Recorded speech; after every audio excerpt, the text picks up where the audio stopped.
안녕하십니까. 저는 강남 농무법인의 김혜선 고문입니다.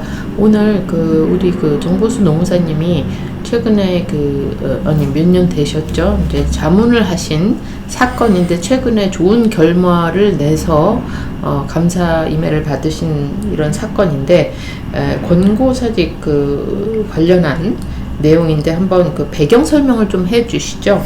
예, 안녕하십니까. 공인노무사 정봉수입니다. 예, 어제 받은 이메일인데 허무한 내용이 있어가지고 소개시켜 드리려고 합니다.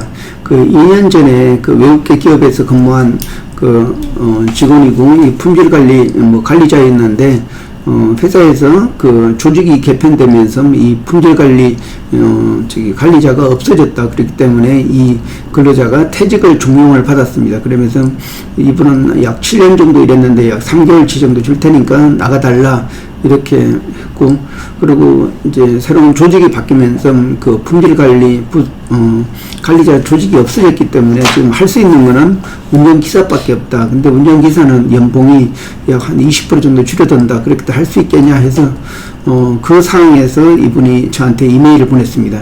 근데 이분은 품질관리 관리자로서 계속 업무를 이렇게 해왔고, 근데 또 기사직으로 가는 거는 단순 업무를 하는 거고, 또 임금도 20% 줄어들고, 이거는 있을 수 없기 때문에 못 받아들인다고 했습니다. 그래서 저한테 도움을 청했는데, 제가 이 이메일에 대해 답장을 하면은, 회사가 권고사직을 권하더라도 충분히 자기가 원하는 금액이 안 나오면 절대 사익서를 작성해서는 안 된다.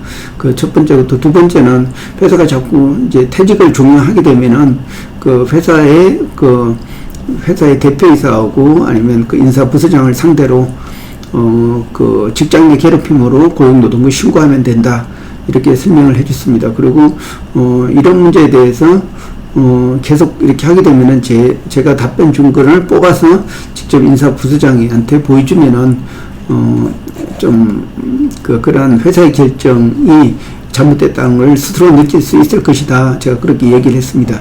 그런 이후에 저는 이 사건을 잊고 지냈는데 어저께 이메일을 받았습니다. 그때 담당 품질관리 관리자는 저 도움을 받고 자기는 끝까지 버텼고 그렇게 해가지고 다음에 또 다시 조직이 변경되면서 품질관리 부서가 계속 살아났고, 그래서 자기 계속 2년 동안 더 열심히 근무했고 회사로부터 더 인정받고 있다. 그리고 그 당시에 자기한테 퇴직을 종용했던 지사장은 좀 해고돼가지고 이제 회사에서 없어졌다.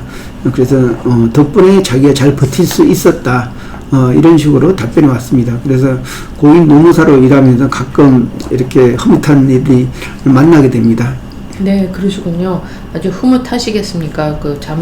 자문하신 부분에 있어도 보람도 있으시고, 그렇다면 지금 이분이 이제 버티면서 이렇게 다시 이제 본인의 자리를 차지할 수 있었는데, 상사 같은 경우는 이제 지사장이라고 하셨는데 어떻게 또 그렇게 그만두게, 그러니까 말하자면 무리해서 퇴사를 시키려고 했던 사건인가 보죠?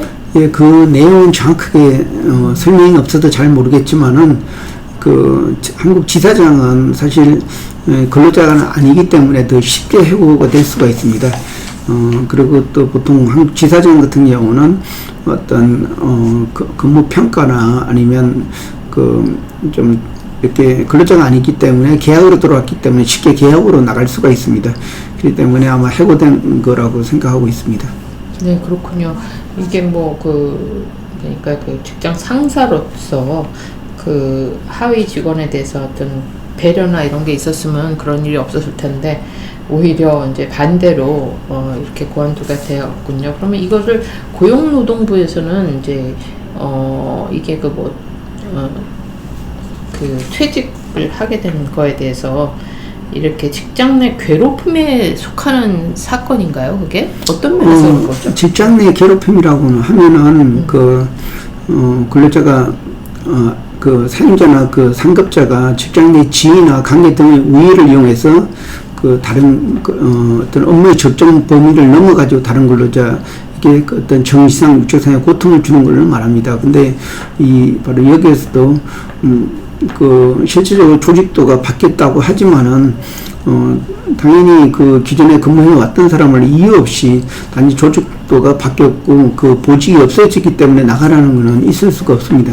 그리고 또 이 7년을 일한 사람한테 그 3개월치를 주고 내보라는 것은 있을 수가 없고, 만약에 이 최소한 뭐 6개월이나 아니면 그 1년이나 이렇게 특별 보상을 하면서 어쩔 수 없기 때문에 좀 이렇게 근거사직을 수용해달라 이렇게 했을 때 근로자 동의하면은 가능합니다. 근데 회사가 이렇게 일방적으로 이제 근로자한테 이제 나가도록 이렇게 하는 거는 바로 해고와 같은 효력을 갖게 됩니다. 그러면 해고를 한 경우에는 사용자는 바로 또 부당한 해고에 대한 그 복직 책임하고 또 이러한 그 기간 동안에 임금 상당액을 지급해야 되는 그런 내용이 있습니다. 바로 노동위원회를 통해서 그 판정을 통해서 이제 결정이 되고, 그래서 우리나라 노동법은 굉장히 근로자 친화적이고 엄격하다고 할 수가 있습니다.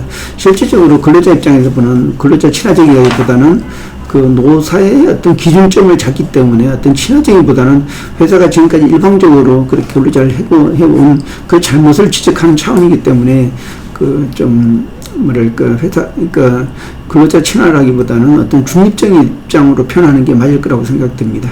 네, 그렇군요. 그렇다면 이분 같은 경우는 이제 권고사직도 받고 막 이렇게 그런 상황에서 노동위원회나 고용노동부에 자신의 어떤 상황을 뭐 서술해서 그래서 그쪽에서 판결이 그 결정이 난 건가요? 아니면 소송을 하지 않고 예, 저도 예, 저도 그 답변 중에 얘기했던 게 그 지금까지 회사가 자기한테 하고 있는 일을 육하원칙으로 잘 기록을 해 놓아라. 그리고 모든 것은 입증 자료가 중요하기 때문에 괴롭힘에 대해서 어디서 어떻게 괴롭혔는지, 그리고 그 당시에 그 좀 괴롭힘을 당한 내역, 그리고 그때 감정, 이거를 잘 서술을 해가지고 나중에 이렇게 육하원칙으로 이렇게 활용해야 된다. 그렇지 않으면은, 이거는 그 회사의 어떤 정당한 인사 조치가 됐기 때문에 근로자한테 불이익하다. 그래서 이제, 이런 증거 자료를 잘 이제 챙겨야 된다. 이런 게 있었고, 또 하나는, 자기가 계속 열심히 하고 또 이러한 노력을 통해서 이제 자기는 해고 대상자가 아니다, 이런 것을 어필할 필요가 있다. 이런 식으로 제가 설명을 드렸습니다. 네, 그렇군요. 이 사건을 계기로 많은 직장의 그 고용인들이 참고 삼아 만일 이렇게 그 근거 없는 권고사직 이런 거를 제안을 받을 경우는 대응하는 방법이 될 수 있겠습니다. 예, 저도 그렇게 생각됩니다. 절대 보통 회사 입장에서는 이렇게 안 좋은 직원이나 아니면 직원하고 갈등이 생길 때 사직서 써 이런 말을 사용하고 있습니다. 근데 사직서 써라는 거는 자기들이 이제 그 해고를 못 시키기 때문에 근로자한테 서로 권리를 포기하라고 이렇게 말하는 건데, 이 사직서 써라는 뉘앙스가 어떤 그만두라는 얘기인데 그 스스로 그만두라는 얘기지 절대 회사가 책임질 일을 하지 않겠다, 그런 얘기로 받아들이면 됩니다. 그렇기 때문에 절대 기죽지 마시고, 절대 그 사익서 쓰는 그런 내용을 가지면 절대 안 됩니다. 사익서 쓰면은 아무리 유능한 노무사를 만들더라도 이 해고 사건에 부당 해고 구제 신청 사건에서 이길 수가 없습니다. 네, 그렇군요. 오늘 좋은 말씀 감사드립니다. 네, 고맙습니다.